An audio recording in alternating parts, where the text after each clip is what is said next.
상위 1% 보고서를 발행을 했어요. 자, 지금같이 KB 국민은행에서 발행을 하는 부자 보고서도 존재를 하는데, 자, 이건 좀 특이하죠. 1%에 해당되는 구체적인 디테일한 그 내용들을 담고 있습니다. 이 조사 결과다 보니까 저는 이런 것들은 꼭 정리를 하는 편이거든요. 왜 그러냐면 제 위치도 좀 객관적으로 볼 수도 있고, 자, 그리고 좀 자극도 많이 되기 때문에, 내가 모르는 그 부자들의 삶들의 모습들, 제가 벤치마킹 해야 될 거는 또 없을까요? 이렇게 좀 찾아보는 편이라서 벤치마킹 해야 될 포인트라든가 이런 것들 좀 캐치를 하기 위해서라도 이런 보고서 같은 경우는 좀 정리를 하는 편입니다. 이번 시간도 마찬가지였죠. 정리를 했던 내용들 여러분들께 공개해 드리는 시간 가지도록 하겠습니다. 좀 재미난 그 시간이 될 것 같습니다. 자, 우리나라 1%의 재산, 그리고 여러 가지 분포들에 대해서 보고 있습니다. 상위 1% 가구수 보이시죠? 자, 가구에 해당되는 수 같은 경우는 2020년 20만 9천 가구가 상위 1%에 해당되는 가구수. 사실 이런 거 가구수까지는 사실 궁금하지 않고 저는 디테일하게 순자산 궁금하더라고. 순자산 커트라인 공개해 드리도록 하겠습니다. 0.1% 얼마냐? 자, 2020년 기준으로 73억이었는데 2021년 같은 경우는 76억이죠. 자, 76억에 해당되는 순자산 1%, 0.1%에 해당되는 사람들에 대한 커트라인 보시고 있으십니다. 자, 0.5%에 해당되는 사람 같은 경우는 자, 옆에 보이시는 바와 같이 38억 7,800만 원이고, 자, 우리가 제일 궁금해했던 1%에 해당되는 사람들은 29억입니다.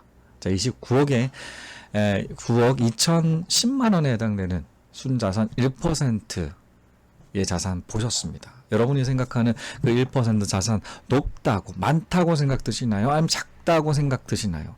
근데 사는 위치, 그리고 좀 나이대에 따라서 많고 적음이 좀 확연하게 나타나지, 좀 차이점들을 보이지 않을까라고 생각이 듭니다.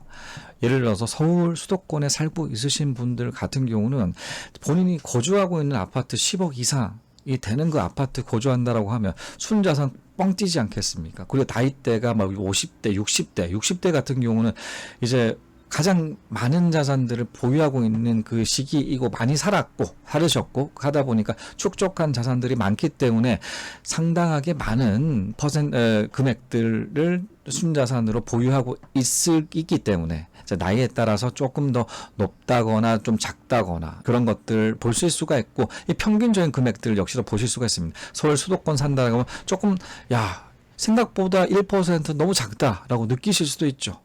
그렇지 않겠습니까? 근데 지방에서 본다라고 38억이 0.5%야? 와, 너무 많은데 라고 생각하실 수도 있다라는 건, 어느 상황이라든가 이 위치라든가 지금 처한 상황에 따라서 다 다르다라는 부분 보실 수가 있고, 5%에 해당되는 자산 같은 경우는 13억이었습니다. 순자산이죠. 13억. 본인이 한 14억 정도 있으시다라고 하면 5% 이상, 한 4% 정도 되겠다. 그리고 저희 같은 경우는 한 10억 정도가 된다. 그러면 10% 이상, 한 9% 정도 선에서 이렇게 해당된다를 이 순자산 분포를 통해서 본인들의 위치 확인하실 수가 있습니다. 그렇지 않겠습니까? 이렇게 1%에 해당되는 보고서를 보다 보니까 이 다양한 분포, 0.1%에 해당되는 사람들의 순자산 규모라든가 다양한 그 자산 규모에 따라서 몇 %인지에 대해서 확인하실 수가 있습니다. 여기서 조금 더 플러스를 시킬 필요가 있다라고 생각하는 그게 있어요. 왜냐하면 10억 이하 같은 경우는 거의 없죠. 몇 % 달하는 거가 없는데, 예전 제가 정리를 했던 그 자료가 있거든요. 그 자료 보여드리면서 좀 비교를 해 보시는 것도 괜찮을 것 같다라는 생각 듭니다. 자, 요거죠. 자, 여기 보이시지 않겠습니까? 여기에서는 아까와 다르죠. 10억 이상은 조금 러프하게 잡습니다. 그 이하에 해당되는 자산 분포에 따라서 이렇게 세부적으로 좀 나눴습니다.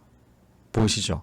이 통계청 자료를 바탕으로 제가 스스로 작성을 해봤던 그런 부분이거든요. 왜 그러냐면 이때 당시 2017년 으로 보이시는데, 보이시죠? 2017년으로 체킹이 되어 있지만 이 작업들을 2013년부터 했습니다. 2013년. 그러니까 13년부터 하다 보니 돈이 거의 없는 상태에서부터 시작을 했던 좋은 자료였어요. 왜냐하면 아까 보셨던 1%에 해당되는 자료 같은 경우는 좀 와닿지 않죠. 이제 막 투자를 시작하시는 분이라고 하게 되면 본인의 위치를 정확하게 알아야지 그래도 좀 자극이 될 텐데 그 자극이 되지가 않는 부분이 있습니다. 2020년인데 자 7억이잖아요. 자 7억 보이시죠? 자 7억부터 시작을 하시기 때문에 조금 와닿는 게 좀 덜하다. 로 확인을 하실 수가 있습니다. 그래서 저 같은 경우는 통계청 자료, 그 당시에는 사실 이 1%에 해당되는 보고서 자료도 없었고, 이제 통계청 자료를 바탕으로 제 위치를 파악을 하고, 야, 다음 단계에 해당되기 위해서는 어느 정도 금액을 더 세이빙해야 되는지 목표치를 설정할 수가 있었어요. 예를 들어서 이런 거예요. 제가 막 1억 정도, 1억, 딱 1억이 있다. 그러면 1억에 해당되는 퍼센테이지. 자, 2분이죠. 2분위에 해당되는 1억에서 2억에 해당 사이의 순자산을 가지고 있는 퍼센테이지로 들 겁니다. 분포는 18% 정도가 되죠. 이 퍼센테이지 안에 들어가 있는 우리나라 총 인구를 바탕으로 본다라고 하면, 자, 그랬을 때 제 등수 같은 경우는 66등이에요. 자, 100등 기준으로 보고, 자, 100등 기준으로 봤을 때 66등이에요. 그러면 47등 되려고 하면 2, 3억 정도가 있어야 되지 않겠어? 1억을 기준으로 본다라고 하면 한 1억 정도는 더 플러스가 돼야 된다. 라는 그 목표치 세울 수가 있겠죠. 47등 그렇고, 10등 되려면 어떻게 해야 될까? 10%는 어떻게 될까? 같은 경우는 7, 8억이지 않겠습니까? 정확하게 떨어지죠. 2020년 자료와 거의 유사합니다. 그죠? 10%에 해당되는 그 자료와 거의 딱 떨어진다라고 보여짐을 확인해 보실 수가 있습니다. 그러니까 17년 대비를 해서 2020년까지의 그 자산 변화 같은 경우는 크지가 않았다. 그런데 그럼에도 2021년 같은 경우는 어떤가요? 2021년은 굉장히 큰 차이점들을 보이죠. 2017년과 2020년 같은 경우는 큰 변화가 없었음에도 21년 같은 경우는 큰 차이점들을 보입니다. 왜냐하면 이 당시 부동산 폭등 시기였기 때문에 뚜렷한 그런 변화들 여러분들 확인해 보셨다라는 것이죠. 3년 차이에도 그렇게 큰 차이가 없었는데 1년 차이 2020년과 2021년 같은 경우는 극명하게 순자산 규모는 빵 뜁니다. 부동산 폭등 시기였기 때문에 상대적인 박탈감들을 많이 느끼시는 그 시기였었죠.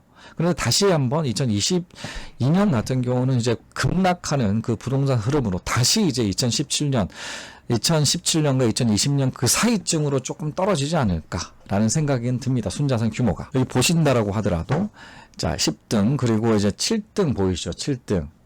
7등은 이제 8억, 9억이고 자, 이제 6등 같은 경우는 그러합니다. 이제 5등 같은 경우는 10억 이상에 해당되는 순자산 규모 여러분 확인해 보셨습니다.